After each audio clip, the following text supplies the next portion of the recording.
to the M edition of Theatre of Speed. We have been on a hiatus because we have been doing the theatre part of Theatre of Speed, and here is a beautiful photograph, Sam, of yourself, myself, and King Arthur in Spamalot, and we need to highlight the wig. Oh, the wig, Sam. Why did you bring that up, Ben? I've erased that wig from my memory. I'm hoping that piece of roadkill has been burnt by now. But you know that I love the wig. Yes, we were... not everyone did. I certainly didn't.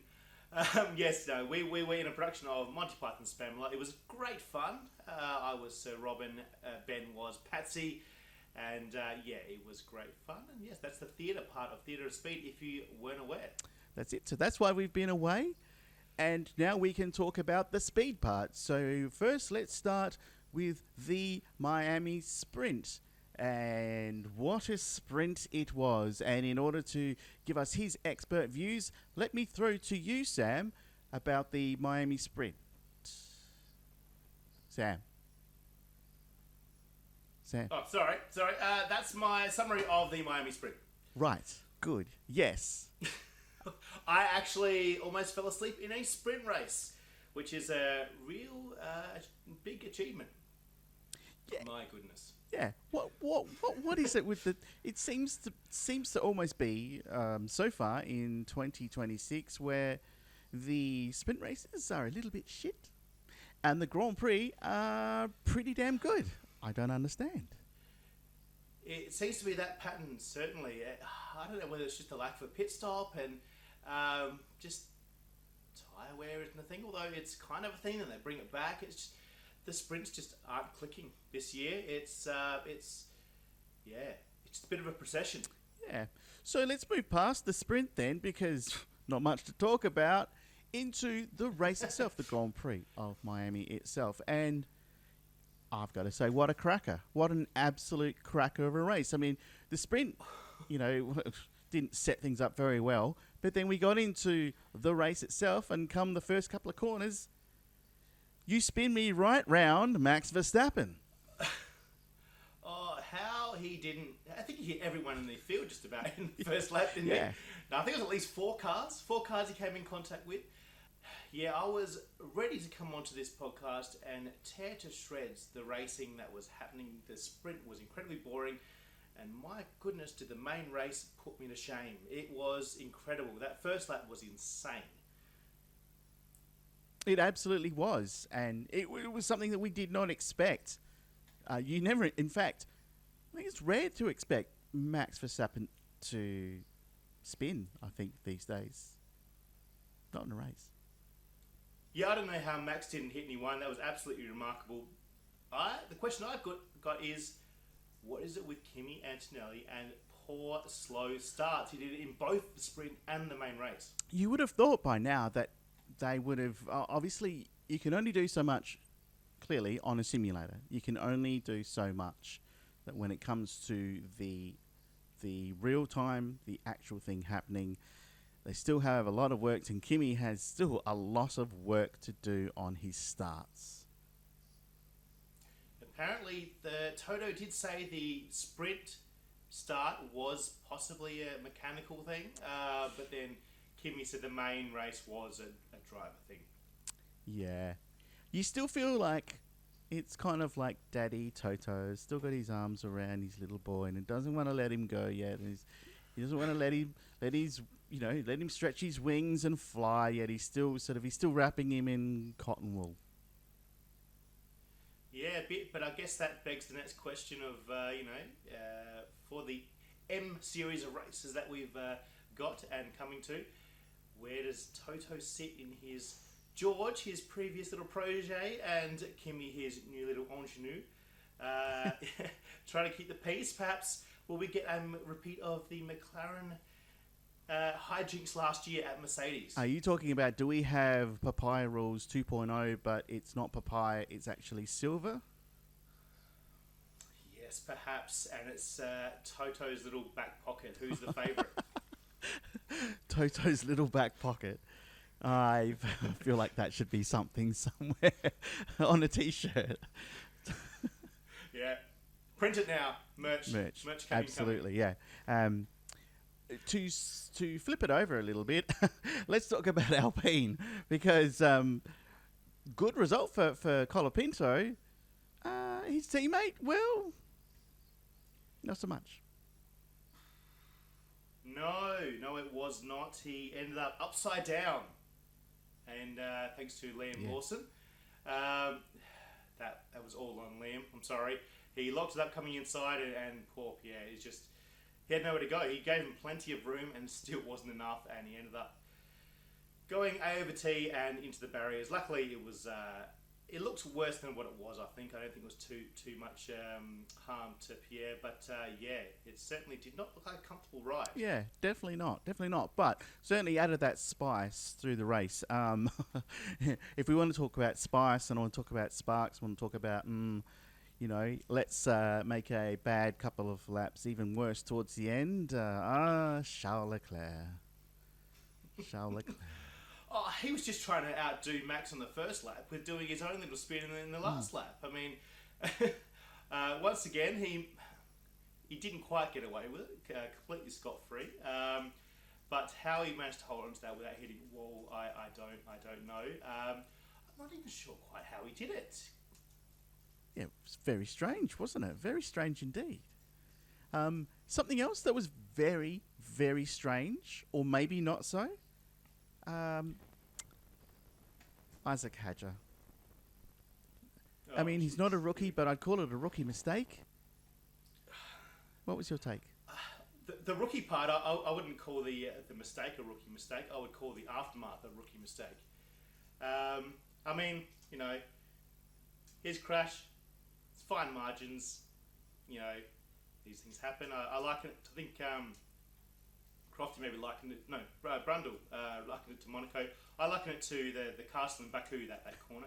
It's a stupid corner. It really is a stupid corner. But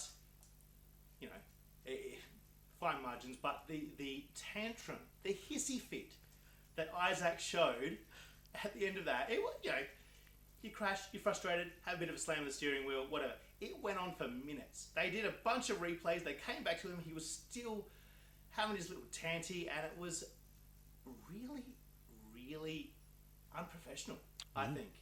It was terrible. I've always thought Isaac has, he's a young guy. He's got a bit of a hot head.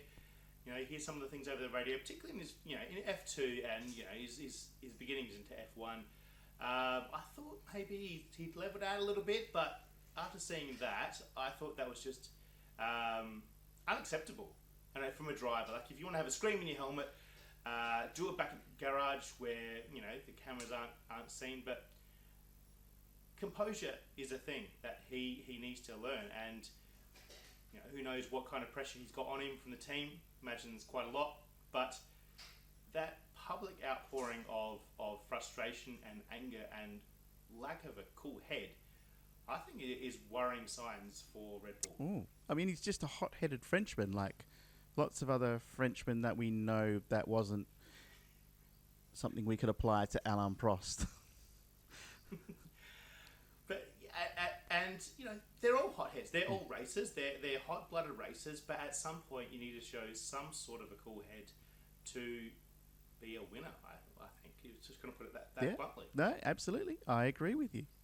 And to finish on a positive, a double points finish for Williams, which I think is a good turnaround for the team. Yeah, great for Williams. I think they turned a corner. That mid pack, I've said in the past, an interesting pack. It kind of jumps around a bit, but good on Williams for getting up there. Yeah. So let us know what you think in the comments. Do you agree with Sam's take on Isaac Hadjar and the anger management issues that he seems to have and may have? We'd love to hear from you. Actually, Ben, can I talk about one more anger management issue? And it's my own anger management. Okay. I've got a bugbear that I need to get off my chest. Please. Why is Max Verstappen getting a 5-second penalty after the race for a pit lane line violation? That is a cut and dry, black and white, penalty or no penalty. Why is it being dealt after the race? I am sick of penalties being dealt out after the race when was the last time we actually had a race finalised at the finish line? You bring up a good point. I think that a lot of fans, and I'll certainly say me included, are frustrated by the fact that the stewards cannot determine penalties within races. I understand, last couple of laps, absolutely, I understand that. Yes, after the race, because you probably don't have time, but during the race, I believe that they should have time. They've got a lot more angles than we have, and yes, that means reviewing a lot more. But there are 3 of them, and at least 3, and that, I believe, should be enough time. That a replay should give them, all of the replays that they have should give them sufficient information to be able to make a decision as to whether a penalty is applied or not. I agree with you. And there's a big difference between serving a 5-second penalty, adding onto your time, and coming into the pits and having to dolly a penalty as well. There's a massive difference with pit entry time, pit exit time. Even if you do it when as part of your pit stop, it just adds that extra element into a pit stop where things can go wrong, and it just takes out any jeopardy. The person just goes, I'm just going to pull out a 5-second lead, 10-second lead, and it makes no difference whatsoever. And I just think that needs to end. It's just not. It's not racing. We want to finish at the finish line. And particularly, I'm going to expand your point now, particularly in qualifying. You can the difference between somebody getting in from Q1 into Q2 because of an infringement by somebody else should be decided before they start the next session, and therefore that the person who has actually earned their place into, say, Q2 from Q1, they should investigate everything. Yes, there's going to be a hold up, but there's got to be a better way, surely. With all the camera angles in 2026, surely there's a way. Surely there's sensors on a finish pit lane line. I don't know. I'm not a technical guy. But surely there's a way to solve it very quickly in the steward's eyes. Absolutely agree. Completely agree. And now, let us turn to the second M in our M edition, and that being Montreal in Canada. Starting with the sprint. Okay, that's enough said about the sprint, I believe. Let's move on to the Grand Prix itself, because by gosh, talk about perfect. Actually, can I speak? Go on. Can I speak about the You sprint go. for a second? Yes, once again, it was a processional race in the sprint, but it kind of just seems like the main race on steroids. Like even with the main race, we're getting quite an exciting start. Maybe first pit stop, and then there's that lull in the middle of the main race where nothing happens, gaps are spread out, and then sometimes we can have a bit of a exciting finish. The sprint race just seems like that condensed. It just happens really quickly, maybe a couple of really interesting laps, and then procession, everyone spreads out. I don't know whether it's the regs, the battery, what it is, but there's just all these consistent large gaps that spread the whole field out. One by one by one, and I don't understand why that's happening, and it's just condensing in the sprint race to where the main race is. I have a question for you then. Given the regulations that we're now, the technical regulations that we are currently under, do they play towards an exciting sprint race, or are they with the way that they are? Do we need a long form race in order to see how people tactically apply battery and and the use of overtake and speed zones and things like that? Yeah, I'm not sure whether it's because they do spread out, and once you're out of that 1 second, that overtake's gone. That's when the gaps spread, and then they just can't catch back up. I don't know. The batteries don't seem to make any difference. Like it kind of, I don't know what it is. I honestly don't know what it is. Once that gap spread, they can't make it up until there's a pit stop or until it gets a bit mixed up. Once that gap's there, it's gone. The battery seems to be making no difference. I don't have an answer. Interesting. perhaps a little bit of a strategy fail by Formula One in that regard. And speaking of strategy fails, let's talk about the Montreal or the Canadian Grand Prix itself. Hello, McLaren. I didn't know that you had been recruiting your strategy team from Ferrari. What the hell was happening with that? I don't know what's the bigger blunder. The fact they, chose the wrong thing, or they just ignored one of their drivers who did not want to be in that strategy. I think that's... I mean, at what point is the team call? At what point is the driver call? Where's the buck stop? Good point. Very good point. Clearly, in this instance, listen to your driver. Listen to the Aussie. He's got these. The Aussie always. The Aussie always knows best. I know we're biased. I don't give a shit. He knew best. He knew exactly what he needed to do. I don't know why they didn't jump at the chance to change it. Yeah, okay, they made the wrong call, go out the inters, but why not come in straight away rather than doubling down and be even worse off? It just, they made a wrong call twice essentially, and they couldn't come back from there. Yeah, absolutely.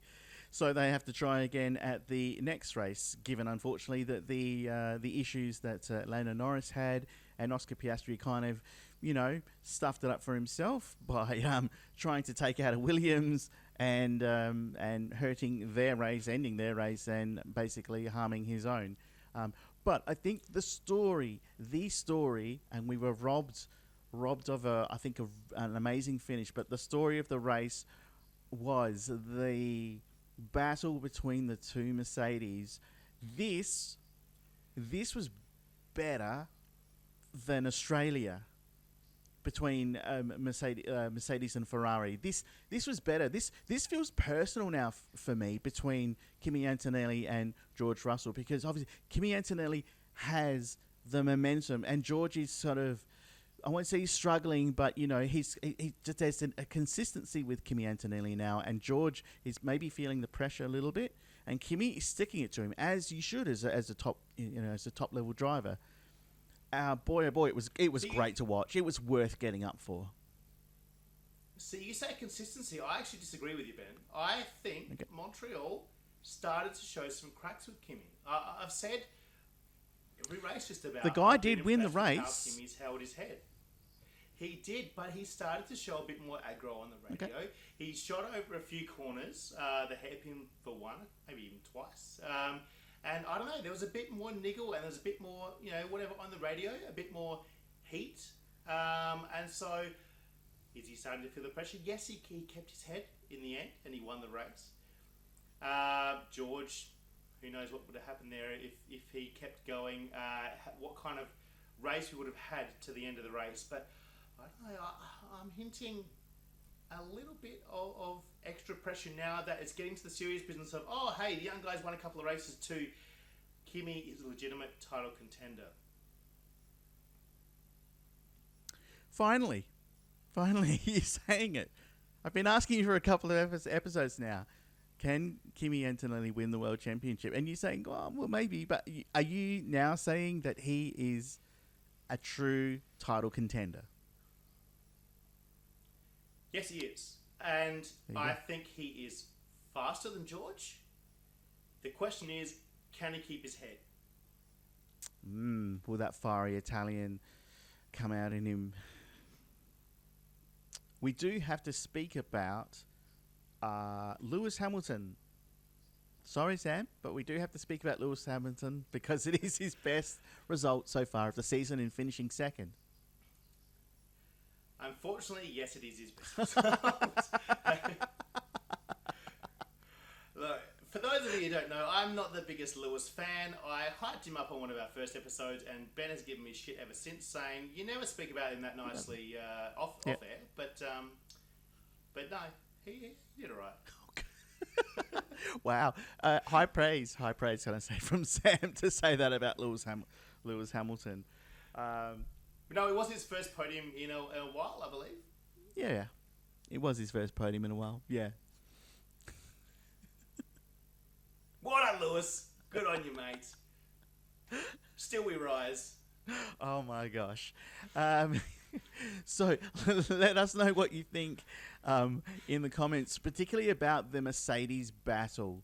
Does Kimi have too much fire in him, and is it going to come uncoiled at some point? Or do you think that George is sort of like having a bit of a hissy fit like he did when he retired? Did he give Isaac Hadger a run for his money with his hissy fit? Getting there. You think George would know better, but anyway. Considering he commented on it in the past.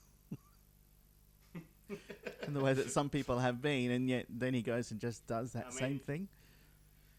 I mean, Isaac didn't get a fine for throwing his headrest out of the car, so... Well, hey, there you go. There you go. Yeah. Let us know what you think about, about George's hissy fit, about that Mercedes battle, and anything else from the Canadian Grand Prix. And we hope you'll join us again when we celebrate the greatest stage in motorsport, Formula One, the true theatre of speed.